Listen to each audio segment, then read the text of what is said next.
बिस्मिल्लाहिर्रहमानिर्रहीम अस्सलाम वालेकुम। जो लेक्चर 16 है, चूँकि इससे पहले अब हम रेज़ पढ़ चुकी है, तो मैं रेज़ को ही डिफरेंट जगहों पे कैसे हम इस्तेमाल कर सकते हैं, जो जावा में पहले से अवेलेबल चीज़ें हैं उसकी थोड़ी सी बात कर लेंगे।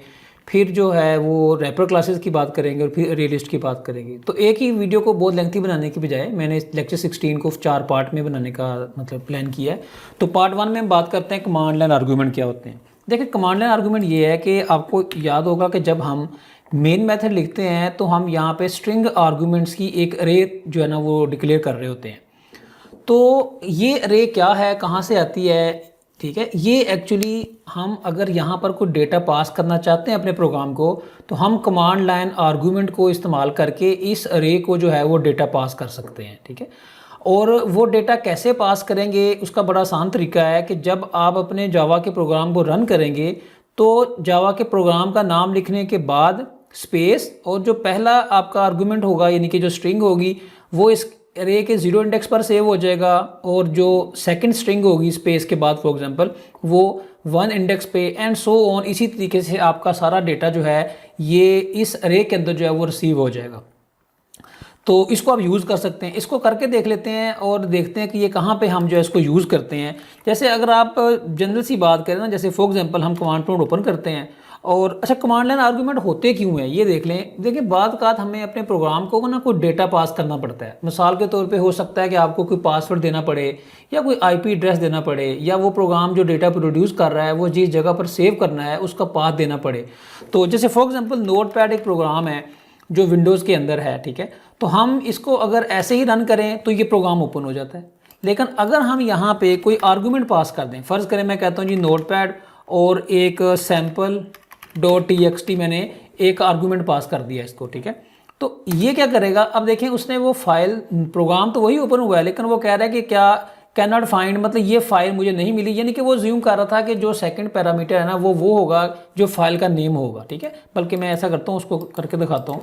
अगर मैं इस डेस्कटॉप पे जाऊँ, वहाँ पे मैंने एक फ़ाइल रखी हुई है, यहाँ पे एक test.txt फाइल है। देखें, अगर मैं नोटपैड का प्रोग्राम ओपन करता हूँ और test.txt लिखता हूँ तो ये क्या करता है, इसने कुछ नहीं किया, नोटपैड की स्पेलिंग गलत लिख दी है मैंने। अच्छा, ये देखें ये क्या करता है, ये उस फाइल को जो है वो ओपन कर देते हैं। तो दैट ये मतलब ये तरीका होता है कि भाई कमांड लाइन आर्गूमेंट क्या होते हैं कि हमने ये एक तरह का समझे कमांड लाइन से आर्गूमेंट पास किया है नोटपैड के प्रोग्राम को। तो यही वाला काम हम अपने जावा के प्रोग्राम के साथ भी कर सकते हैं। उसको क्विकली जो है ना वो कोड लिख के देख लेते हैं। मिसाल के तौर पर अगर हमारे पास एक क्लास हो, कुछ भी फॉर एग्जांपल स्टूडेंट टेस्ट जैसे मैंने उसमें नाम यूज़ किया हुआ है तो उसी की बना लेते हैं, ठीक है। और मैं चाहता हूँ कि इसका जो मेन मेथड है फॉर एग्जांपल उसके अंदर ये जो स्ट्रिंग आर्गूमेंट्स हैं यहाँ पे हम कोई डेटा पास करें अपनी कमांड लाइन से, तो हम यूँ करते हैं कि यहाँ पे उसको पहले रिसीव कर लेते हैं। हम कहते हैं जी फॉर एग्जांपल इस आर्गूमेंट्स में जो डेटा आएगा 0 इंडेक्स पे वो एक नेम होगा और हम बस उस नेम को जो है जस्ट प्रिंट कर देते हैं। तो अब इसको पास कैसे करना है, देखें हम अपने आईडी से भी इसको पास कर सकते हैं और कमांड लाइन से भी पास कर सकते हैं। तो दोनों तरीके करके दिखा देता हूँ। पहले हम आईडी की बात कर, कमांड लाइन की बात कर लेते हैं। फ़र्ज़ करें यहाँ पे हम जाते हैं कि ये फ़ाइल कहाँ पड़ी हुई है, इस जगह पे पड़ी है ना, ठीक है। तो यहाँ पे ये स्टूडेंट टेस्ट की फ़ाइल पड़ी है। इस पाथ को हम अपने ओपन कर लेते हैं और इसको एक दफ़ा रन कर लेते हैं। लेट्स से कि मैं चाहता हूँ इसको स्क्रीन को क्लियर कर लें और यहाँ पे एक दफ़ा हम उस जगह पर चले जाएं, ठीक है। यहाँ पे हम पहले प्रोग्राम को कंपाइल कर लेते हैं, ज़ाहिर है उसके बगैर तो वो नहीं होगा ना रन, ठीक है। स्टूडेंट टेस्ट और जावा कंपाइल करने के बाद अब जब मैं इसको रन करूँगा इनके स्टूडेंट टेस्ट फाइल लिखे, अब यहाँ पर जो भी मैं डेटा पास करूँगा, ठीक है, वो मेरा डेटा जो है देखें वो जो भी मैंने स्पेस के बाद पहली स्ट्रिंग लिखी है वो यहाँ पर 0 आर्गूमेंट में रिसीव हो गई है और वो देखें मैंने यहाँ पे प्रिंट कर दी है, ठीक है। इसी तरह अगर आपके पास मल्टीपल आर्गूमेंट्स हैं, लेट्स से कि आप कहते हैं जी एक और आर्गूमेंट है उसका नाम जो है वो ईमेल है और आप यहाँ पे कोई ईमेल पास कर देना चाहते हैं तो वो 1 इंडेक्स से रीड कर लें और बाद में अभी हम ये करते हैं आसानी के लिए उसको एज इट इज़ प्रिंट कर देते हैं। तो यही काम अब यहाँ पे जाके अगर देखेंगे तो इसको अब आप यहाँ पे आप लेट्स से जो है वो इसको पास करेंगे तो देखें 0 इंडेक्स पे नाम पड़ा हुआ है और 1 इंडेक्स पर उसने जो है वो ईमेल को रख दिया है, ठीक है। यहाँ पे एक और रिलेटेड बात देखते जाएं कि फ़र्ज़ करें अगर आपका जो आर्गूमेंट है उसमें स्पेस भी आपने देनी हो तो उसका क्या तरीका है, उसका तरीका ये है कि हम अपने आर्गूमेंट को डबल कोट में लिख देते हैं। फॉर एग्जांपल मैं चाहता हूँ कि भाई मेरा जो कंप्लीट नाम है वो मैं जीरो इंडेक्स पे पास करना चाहता हूँ। अगर मैं ऐसे पास करूँगा तो देखिए ये जो आसिफ है ये जीरो इंडेक्स पे चला जाएगा, शहजाद वन इंडेक्स पे चला जाएगा। तो अगर मैं चाहता हूँ कि ये दोनों एक ही पैरामीटर के तौर पर जो जावा विजुअल मशीन है वो ट्रीट करे, तो मुझे क्या करना पड़ेगा, इसको डबल कोट में लिखूंगा तो ये मेरा एक आर्गूमेंट के तौर पर काम करेगा और दूसरा ये देखिए अब जीरो इंडेक्स पे ये दोनों स्ट्रिंग्स पड़ी हैं और वन इंडेक्स पे जो है वो मेरा ईमेल एड्रेस पड़ा है। तो एनीवे इस तरीके से हम जो है वो कमांड लाइन आर्गूमेंट्स को यूज़ कर सकते हैं डेटा वगैरह पास करने के लिए।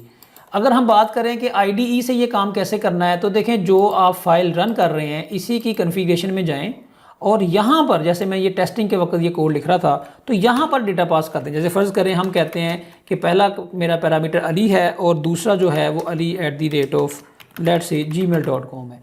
अब मैं अगर इसको ओके करता हूँ और जब मैं इस प्रोग्राम को रन करूँगा तो ये ऑटोमेटिकली देखेगा कि मैंने इसकी कन्फिग्रेशन में कमांड लाइन आर्गूमेंट क्या सेट किया हुआ है। इसको प्रोग्राम आर्गूमेंट्स भी कह सकते हैं, कमांड लाइन आर्गूमेंट भी कह सकते हैं। तो जो भी हमने डेटा सेट किया हुआ है IDE क्या करेगा, जब इस प्रोग्राम को चलाएगा तो ये डेटा इसको पास कर देगा और अभी आप देखेंगे कि जो इसकी आउटपुट आएगी उसके जीरो इंडेक्स पर अली और वन इंडेक्स पर ali@gmail.com पड़ा होगा। तो ये देखें इसने जो वो प्रिंट कर दिया। ये थोड़ी सी बुनियादी बात होगी। अब सम टाइम हमें अपने प्रोग्राम को फ़र्ज़ करें जो डेटा पास करना है वो स्ट्रिंग नहीं है, वो न्यूमेरिक है। तो बाद का स्टूडेंट्स क्या करते हैं, क्योंकि मैंने इस कोर्स की लैब भी करवाई हुई है यूनिवर्सिटी में, तो बहुत सारे स्टूडेंट ये मिस्टेक करते हैं कि जब वो यहाँ पर क्या है वो इंटीजर की रे लिख देते हैं। तो ऐसा नहीं करना। अगर आपके पास अगर आपने इंटीजर भी पास करना है प्रोग्राम को तो फिर भी आप यहाँ पर स्ट्रिंग ही लिखेंगे। पहली बात ये है, ठीक है। यहाँ पर आप इंटीजर नहीं लिख सकते, ये रिक्वायरमेंट है जो मेन का सिग्नेचर है इसकी, वरना आप इसको कमांड लाइन से फिर रन नहीं कर सकेंगे। अब करें क्या, फ़र्ज़ करें मैं इसको डेटा पास करना चाहता हूँ न्यूमेरिक, ठीक है। तो हम उसको रिसीव स्ट्रिंग में ही करेंगे, लेकिन रिसीव करने के बाद उसको न्यूमेरिक डेटा में कन्वर्ट कर लेंगे। मिसाल के तौर पे अगर मैं चाहता हूँ कि भाई ये जो है ना एक और आर्गूमेंट है, लेट्स से वो इंटीजर है और मैं इसकी एज रिसीव करना चाहता हूँ, तो जो मेरे पास डेटा कमांड लाइन से आएगा वो स्ट्रिंग होगी। मैं उस स्ट्रिंग को कोई बिल्ट इन फंक्शन इस्तेमाल करके उसको कन्वर्ट कर लूँगा। उसका तरीका क्या है, मिसाल के तौर पे मैं यहाँ पे जैसे मुझे पता है कि इंटीजर की क्लास में एक मेथड है पार्स इंट। आप जावा की बिल्ट इन लाइब्रेरी यूज़ कर सकते हैं, जो एक्सटर्नल लाइब्रेरीज है वो यूज़ कर सकते हैं। ऑब्जेक्टिव ये है कि आपने कोई बिल्ट इन मेथड यूज़ करके या अपना कोई मेथड बना के स्ट्रिंग को अपनी रिक्वायर्ड टाइप में जो है वो कन्वर्ट कर लेना है। तो यहाँ पे मैं कहता हूँ कि लेट्स से जो इसके 2 इंडेक्स पर डेटा आएगा वो एज होगी। इसी तरह जो इसका लेट्स से एक फ्लोट वैल्यू ले लेते हैं, ठीक है, ये डबल ले लेते हैं। हम कहते हैं जी इसकी जो हाइट है वो हम कह देते हैं जी लेट्स से इसकी हाइट को कन्वर्ट करने का तरीका ये है कि यहाँ पे आप डबल डॉट पार्स डबल कर लें, ठीक है। और यहाँ पे देखें ये मेथड क्या करता है, ये एक स्ट्रिंग लेता है और आपको डबल वैल्यू में कन्वर्ट करके दे देता है। तो जाहिर है वो स्ट्रिंग जो है वो एक न्यूमेरिक नंबर को रिप्रेजेंट कर रही होनी चाहिए। तो हम यहाँ पे कह देते हैं कि जो हमारे पास तीसरे इंडेक्स पर डेटा आएगा लेट्स से ये, इसको कन्वर्ट करो हाइट में यानी कि डबल वैल्यू में और इसको यहाँ पे प्रिंट कर दो। यहाँ पे हम उसी तरीके से प्रिंट कर लेते हैं कि भाई इसकी एज क्या पास हुई है और इसका जो हाइट की वैल्यू है वो क्या पास हुई है। तो इसको हमने प्रिंट कर दिया।